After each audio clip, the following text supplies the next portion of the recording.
My pregnant sister demanded I give her my car because hers is too cramped for 3 kids. You're single. You don't have kids. I said no, my whole family called me selfish. Then my car was stolen. I found it at my sister's house. So this happened to me a few months ago and I'm still processing it. I'm Tasha, 29, and I work as a pharmacist at a local drugstore. Nothing fancy, but it pays the bills and I actually like helping people with their medications. Let me tell you about my family first because they're important to this mess. My parents live in this small house they've owned forever. Dad's retired now, spends his days watching TV and complaining about everything.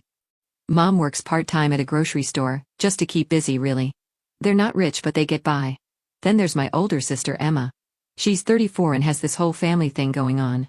She's married to this guy Jake who works construction when he can find jobs. They have 2 kids, my nephews Tyler who's 8 and Mason who's 6. Sweet kids, I love them to pieces. And Emma's pregnant again, 5 months along with their 3rd kid. Here's the thing about Emma and Jake, they're always struggling with money. They rent this tiny house right next to my parents, which is convenient I guess. Jake's parents help them pay rent sometimes, and honestly, I help out too. I'm always giving them money for the kids' school stuff, sports clubs, whatever they need. Sometimes I even pay their utility bills when things get really tight. The one thing everyone in my family loved making fun of was my car. This beat-up old Honda that I'd been driving for like 8 years. The paint was faded, one of the doors made this horrible squeaking sound, and the AC only worked when it felt like it. When are you gonna ditch that piece of junk? Jake would always joke when he saw me pull up. That thing's gonna die on you one day. Emma would laugh and say, I can't believe you still drive that embarrassment. But I always told them the same thing. I'm not changing cars until this one completely dies. It still gets me where I need to go. They thought I was being stubborn or cheap. Truth is, I was saving money. I had a decent amount in my savings account because I don't spend much on myself. I live in a small apartment, I don't go out much, and I pack my lunch for work. I was actually proud of my savings. Well, last month my car finally gave up. I was driving home from work when it just started making this awful grinding noise and then stopped completely. Smoke was coming from under the hood and everything. I called a tow truck and had it taken to my usual mechanic. Sorry, Tasha, he said after looking at it for an hour. This time it's really done. The engine's shot and it would cost more to fix than the car's worth. So there I was, without a car and needing to get to work. I took the bus for a few days while I thought about what to do. I could have told my family right away, but I decided to keep it to myself. I wanted to surprise them. I spent my weekend looking at cars online and visiting dealerships. I wasn't looking for anything fancy, just something reliable that would last me another 8 years. But then I saw this perfect family car on the lot. It was a Honda Pilot, not brand new but only a couple years old. Lots of space, great safety ratings, perfect for long trips. I kept thinking about my nephews. I pick them up from school sometimes when Emma's working or not feeling good. I take them to their games and practices. This car would be perfect for that. Plus, with the 3rd baby coming, there might be times when I'd need to help transport everyone. The salesman was honest with me about the price. It wasn't cheap, but it wasn't crazy expensive either. I ran the numbers in my head and realized I could pay for it outright with my savings. No loan, no monthly payments. The paperwork took forever, but by Friday afternoon I was driving my new car home. It felt amazing. The seats were comfortable, everything worked perfectly, and it was mine, all mine. I decided to surprise my family that Saturday. Every weekend we have dinner at my parents' house, just a tradition we've kept up over the years. I couldn't wait to see their faces when they saw my new car. Saturday came and I drove over to my parents' place. Emma and Jake's old beat-up minivan was already parked on the lawn. I parked my new car a few meters away from the house and just sat there for a minute, smiling. I grabbed the bottle of wine I'd brought and headed inside. Time to show them what I'd been up to. I walked into the house and everyone was already gathering around the dining table. Mom had made her usual Saturday spread and it smelled incredible. We all sat down and started eating. So Tasha, Emma said with a smirk on her face, how's that death trap of yours holding up? Actually, I said, my car is completely dead. Engine finally gave up earlier this week. Oh, honey. I'm sorry, Mom said. How are you getting to work? Well, I said, unable to keep the smile off my face anymore. I bought myself a new car. It's parked outside. You could have heard a pin drop. Everyone just stared at me. Emma was already standing up. I want to see it now. Come on, everyone outside. We all went outside to look at my new Honda Pilot. Mom and Dad walked around it slowly, checking it out. Tasha, this is beautiful and so practical, Mom said. Dad nodded approvingly. Good choice, kiddo. This'll last you forever. I opened the door so they could see inside. The kids climbed into the back seats while I showed everyone the features. I was beaming. This was exactly the reaction I'd hoped for. Well, for most of them anyway. Emma was standing there with this weird expression on her face. Not happy, not angry, just strange. It's very nice, she said flatly. Jake opened the trunk. Damn, you could fit a whole family's worth of stuff in here. This is like the perfect family car. Seems like kind of a waste though for someone who doesn't have kids. The comment stung a little, but I shrugged it off. I have 2 nephews and another on the way. Plus I like having the space. We headed back inside to finish dinner. But Emma was quiet through the rest of the meal. She picked at her food and kept giving me these looks I couldn't figure out. We were almost done eating when Emma suddenly threw her fork down on her plate with a loud clang. You know what, Tasha? She said. You should give me that car. I thought she was joking at first, but the look on her face stopped me cold. Emma, what are you talking about? Think about it. You don't have a family. You don't have kids. You make decent money and you'll be able to get another car. But we really need this car.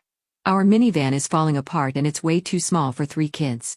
With the new baby coming in 4 months, we're going to be cramped. Your car is perfect for a family our size. I looked around the table. Jake was nodding along. My parents were actually considering this insane idea. Emma, I'm not giving you my car, I just bought it yesterday. But it makes sense, you're being selfish. How am I being selfish for wanting to keep the car I just bought with my own money? Because you don't need it like we do. If you need a new car so badly, then sell your old one and get a loan like everyone else does. Emma's eyes filled with tears. I can't believe you're being like this. We're your family. And I help you guys all the time. I'm constantly giving you money for the kids, paying your bills, paying for their sports clubs, so don't call me selfish. That's different, Mom said quietly. This would really help Emma and Jake. Emma has a point. She does need it more than you do. And you're single, Dad added. You can afford to get another one. I felt like I was in some alternate reality. My entire family was telling me I should give away my brand new car to my sister because she had kids and I didn't. I stood up from the table. I can't believe you guys. I came here excited to show you something I worked hard to afford, and instead you want to take it away from me. Tasha, sit down, Dad said. Let's talk about this. There's nothing to talk about. The answer is no. I grabbed my purse and left. I got in my car and drove home, my hands shaking on the steering wheel. When I got home, I barely had time to change out of my nice clothes when my phone started ringing. It was Mom. Then Dad. Then Emma. I didn't answer any of them. I knew exactly what they wanted to keep pressuring me about the car. The calls kept coming all evening. When I didn't pick up, they started texting me. Tasha, please reconsider. Emma really needs this car, Mom. You're hurting your pregnant sister. Think about what's best for the family, Dad. I can't believe you're being so cruel to me when I'm carrying your niece or nephew, Emma. Message after message kept coming. They were all saying the same things, that I should help my sister, that she was pregnant and shouldn't be stressed, that I was being selfish and heartless. I read every single one but didn't respond. This went on for 2 whole weeks. They were relentless. Every day brought more calls that I ignored and more guilt trip messages about family loyalty and Emma's pregnancy. They kept saying I should think about what was best for everyone, that Emma shouldn't be upset while pregnant, that I was being cruel and selfish. They even got my Aunt Linda involved. She called me one evening during the 2nd week. Tasha, honey, she said in that sweet voice. I heard about your situation with Emma. Don't you think you should help your sister out? She's having such a hard time with the pregnancy and Jake's work situation. Aunt Linda, I'm not giving my car to anyone. I bought it with my own money and I'm keeping it. But sweetie, she's family, and she's pregnant. You know how important family is. The answer is no. I'm not changing my mind. I hung up on her. Even my extended family was getting dragged into this mess. But I knew I was right. I'd worked hard, saved my money, and bought something I needed and wanted. The fact that my sister had kids didn't mean she was entitled to take things from me. I'd been supporting them financially for years, and this was how they repaid me. After 2 weeks of constant harassment, I was exhausted but still standing firm. I wasn't going to give them my car no matter how much they called, texted, or guilt-tripped me. I'd made the right decision and I knew it. Then something amazing happened. My college friend Sarah called me. She was getting married and wanted me to come to her wedding. Sarah lived on the other side of the country in California, and I hadn't seen her in almost 2 years. Please say you can make it, she said when she called. It's going to be this small ceremony but I really want you there. You were my roommate for 3 years, you have to be at my wedding. I was actually excited about this. A few days away from home, away from my family's constant pressure, sounded perfect. Plus, I really wanted to be there for Sarah's big day. I booked my flight for Thursday evening and planned to come back Sunday night. It would be a quick trip but worth it. I'd parked my car in the lot next to my apartment building like I always did when I traveled. Thursday came and I packed a small bag with a nice dress for the wedding and some casual clothes. I was looking forward to getting away from everything. My phone had finally stopped ringing constantly, though I still got the occasional guilt trip text from Mom or Emma. I parked my car in my usual spot in the lot, grabbed my bag, and took a taxi to the airport. The flight was smooth and Sarah picked me up when I landed. It was so good to see her again. The next few days were exactly what I needed. Sarah's wedding was beautiful, small and intimate with just close family and friends. She looked radiant and her fiancé Mark seemed like a really good guy. I got to catch up with a few other college friends who were there, and for the first time in weeks I wasn't thinking about my family drama. We spent Saturday afternoon at the beach, had the wedding ceremony that evening, and then partied until late at the reception. Sunday we all had brunch together before people started heading home. The flight home was peaceful. I felt refreshed and ready to deal with whatever my family threw at me next. Maybe the time away had given them a chance to cool down and realize how ridiculous they were being. I landed Sunday night around 10 p.m. and took a taxi back to my apartment building. When we pulled into the parking lot, I immediately looked for my car in its usual spot. It wasn't there. "Can you drive around the lot once?" I asked the taxi driver. "I'm looking for my car." We drove slowly through the entire parking area. My Honda Pilot was nowhere to be seen. My heart started racing. Someone had stolen my car. My brand new car that I'd had for less than 3 weeks. I paid the taxi driver and went upstairs to my apartment, my mind spinning. I needed to call the police right away and report the theft. But then I remembered the security cameras. Maybe I should check those first to see what happened. I went back downstairs and knocked on Mr. Peterson's door. He was the building owner and lived in the first-floor apartment. "Tasha, what's wrong?" he asked when he saw my face. "My car is missing from the parking lot. Can we check the security camera footage?" "Of course, come in." Mr. Peterson had the camera system set up on his computer. We fast-forwarded through the footage from the past few days until we found Friday morning around 9 a.m. What I saw on that screen made my blood run cold. There was my car in the parking lot. And there was Jake, Emma's husband, walking up to it with something in his hand. He did something to the door. I couldn't see exactly what, but somehow he got it open. The car alarm should have gone off but it didn't. Then he got in the car and drove away. I asked Mr. Peterson to copy the video clip to my phone. He helped me transfer it, and then I just sat there for a minute trying to process what I'd just seen. My own family had stolen my car. Not just taken it, stolen it. They'd somehow disabled the alarm, broken into it, and driven it away while I was across the country. And they'd done it thinking I wouldn't find out or wouldn't do anything about it. I was beyond angry, I was furious. This wasn't just about the car anymore, they'd crossed a line that I never thought they would cross.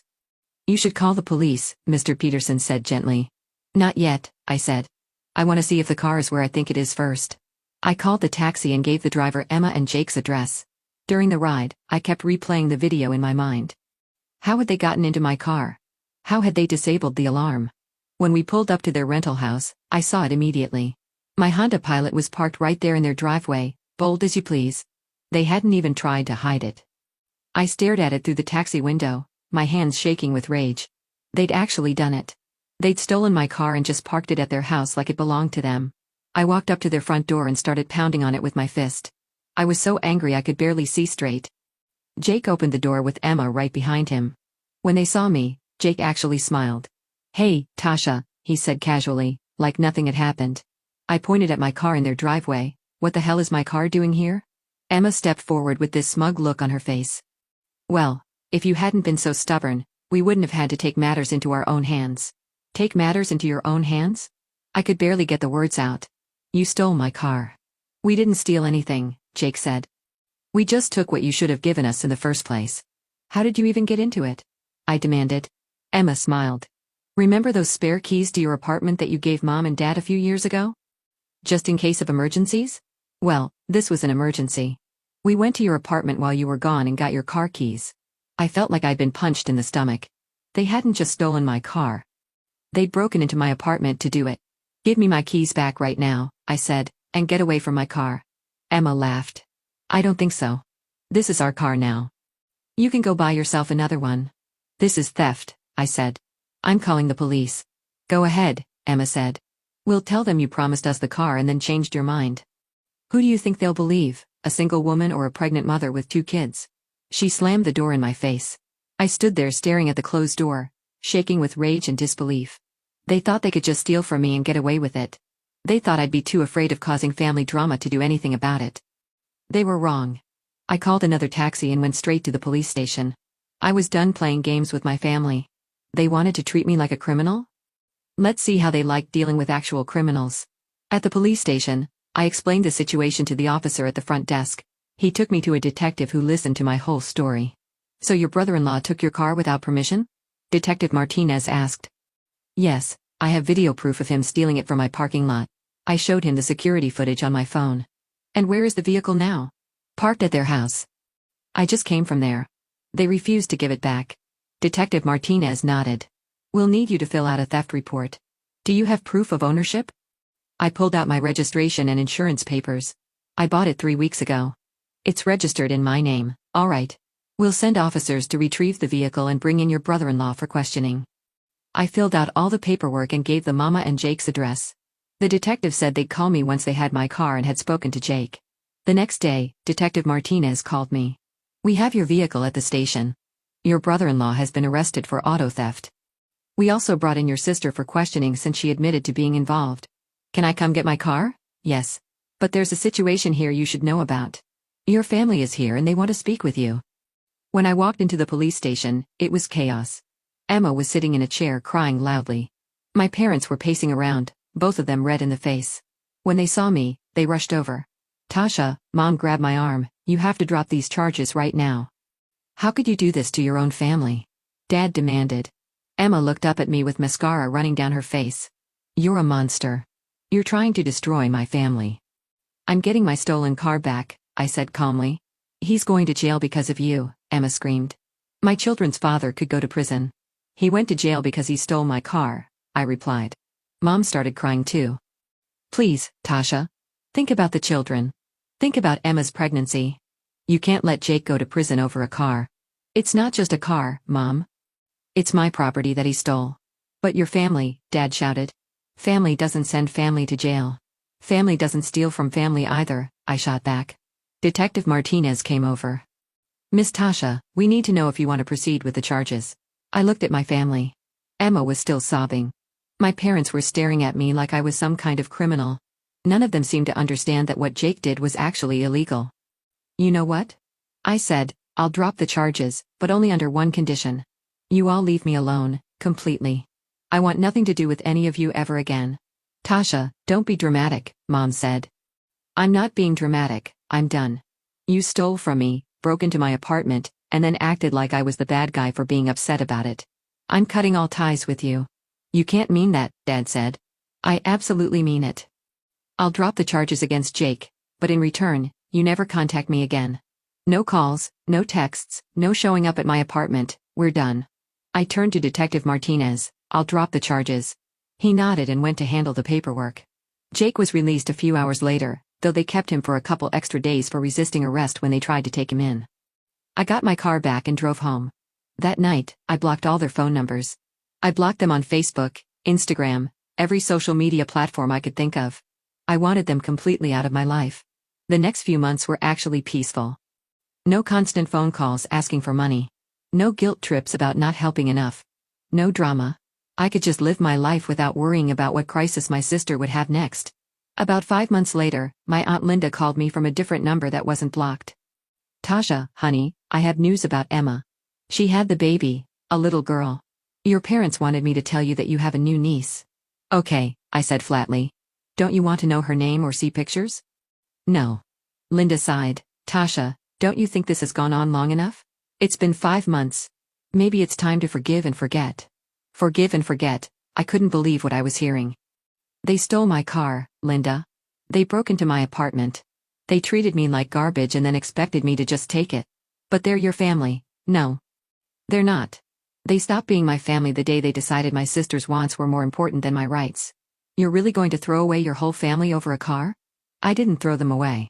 They threw me away when they chose to steal from me rather than respect my decision. What about the children? Tyler and Mason miss their aunt. And now there's a new baby who will never know you. That one hurt a little. I did miss my nephews, but I couldn't have a relationship with them without having one with their parents. That's not my choice, Linda. That's Emma and Jake's choice. They're the ones who decided stealing was more important than family. Your parents are getting older, Tasha. What if something happens to them? Then I guess I'll read about it in the obituaries. I could hear Linda crying now. How can you be so cold? I'm not cold. I'm just done being a doormat. I spent years giving them money, helping them out, being there for them whenever they needed something. And the one time I bought something for myself, they tried to take it away from me. Then when I wouldn't give it up, they stole it. But you got the car back. It's not about the car. It's about the fact that they thought so little of me that they believed they could just take whatever they wanted from me and I'd be too weak to do anything about it. Linda was quiet for a moment. So this is really it? You're never speaking to them again? That's up to them. They know where I live. They know where I work. If they want to apologize for what they did and make things right, they can try. But I'm not reaching out to them. After I hung up on Linda, I sat in my apartment thinking about everything that had happened. Did I feel bad about not having a relationship with my family, sometimes? Did I miss my nephews? Absolutely. But I didn't regret standing up for myself. For the first time in my adult life, I wasn't constantly worried about money because I wasn't always giving it away. I wasn't stressed about family drama because there was no family to have drama with. I'd learned something important about myself during this whole mess.